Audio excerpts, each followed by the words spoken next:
Hi, I'm gonna do some music stuff, and I've not done this in a while. This is something I'm doing at the moment. This is what I've got so far. It just looks like a big pile of nothing at the moment.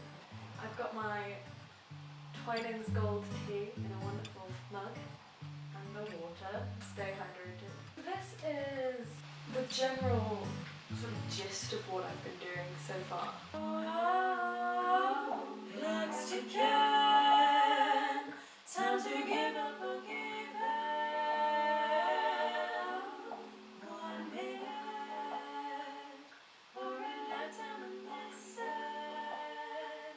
Now I've got a draft version already recorded. Just got like semi-bad vocals on it.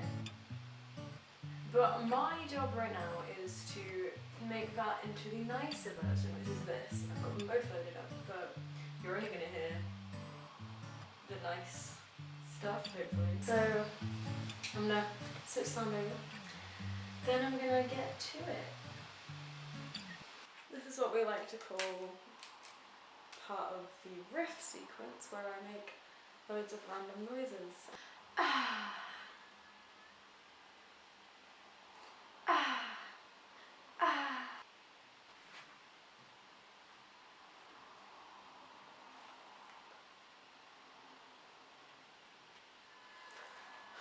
I'm gonna work on the bridge.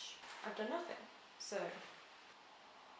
One night you're stuck in a haze, the next you're counting the days for someone to kill you gently. Not a single thought in your head, your mind has been left for dead. You might as well be begging, kill me,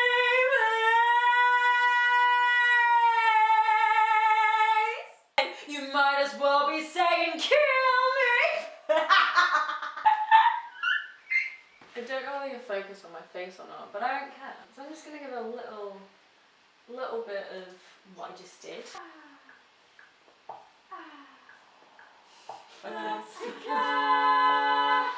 weird. One night you're stuck in the haze, the next you're counting the days for someone to kill you gently. Not a single thought in your head, your mind has been left for dead. You might as well be begging, kill me, please. Clocks tick. No idea, and I'm quite happy with it. Since it's nice to tone things down once in a while, we're moving on to a bit of art that I've been doing to do with my project. This is obviously already got the background on it. I didn't film that because I was scared. But instead we're just gonna look at the little details. So the background of this is meant to be a creative mess, I suppose. And oh, you can see I've got a little phone with some demonstrations of what mountains look like, because even though I've already done a painting with mountains on, I just forget what they look like as soon as I'm supposed to paint them. I mean, I'm not doing that great. It's literally a line drawing, who cares? It's not meant to be realistic. But to whoever made that little picture that was on my phone, you're amazing, and I wish that I knew you so I could give you proper credit. I'm sorry. Yeah, so I'm just sort of doing the lines of the mountains, making it happen, and I'm adding little details which I probably will regret later, it seems. In fact, I'll definitely regret them later because they look a little bit strange.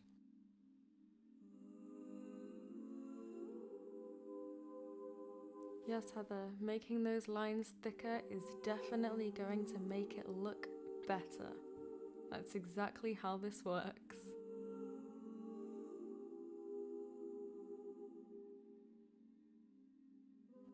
In regards to this person, I don't know why I made it so they're literally slanted and sitting diagonally in the middle of nowhere. But that's just how things are.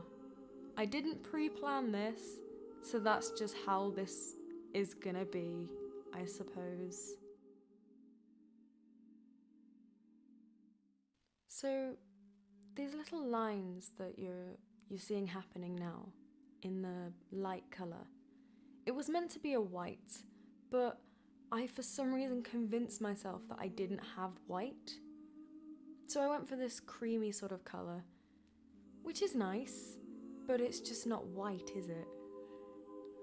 And in regards to what I'm actually doing with it, I'm sort of trying to create these spirals and nonsensical patterns which relate to the character's imagination and internal thoughts. Welcome all to the moment when I realised I did in fact have white. It took a very long time, but we got there. And you know what? It really does help. The patterns are still a bit odd, they're still a bit all over the place, but it really does give something, I think at least. So this is the moment when I realised that the character looked very out of place, and I wanted to involve her more in the rest of the universe surrounding her, because it's meant to be her universe. So I decided I would try and bring it so it was almost like a glow around her. It's this little bubble of thoughts that is exploding into this universe, and that's, I guess, what I'm doing here. I'm not really sure if this is a particular technique at all, but it's what I like doing. At this point, I wasn't really sure what I was doing anymore, but the lines felt too solid. They felt too secure. This wasn't meant to be something perfect. It was meant to be something imperfect, something nonsensical, and so blurring all those lines felt right. So, you've just seen a bit of me doing some art stuff, and it probably is a bit random, doesn't really make much sense, I guess. So I'd like to show what I've done and sort of give explanations, I guess, as to where they're coming from. This is like the primary thing, the first one I did, and it is like the concept in one painting. This character here. In my mind, it's a character who is like a writer or something like that. She's created this world as a form of like escapism.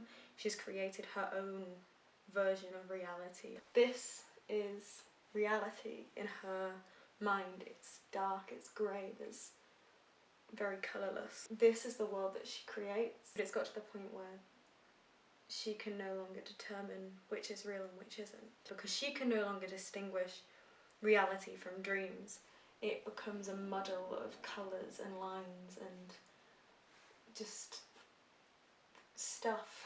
And she stay in this universe while it slowly drives her mad. It's colours, creativity, madness all in one thing. To a lot of people it's probably just a mess of lines and stuff, and I have no like technique as an artist or anything. It's me in a painting.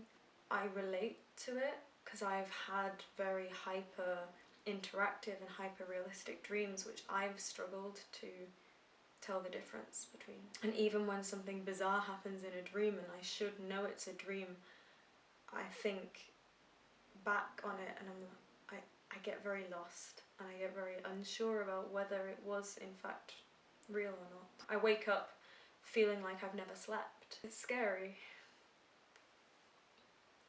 But this is the paintings and the music. It's meant to understand me, understand you, Heather. And it's very scary.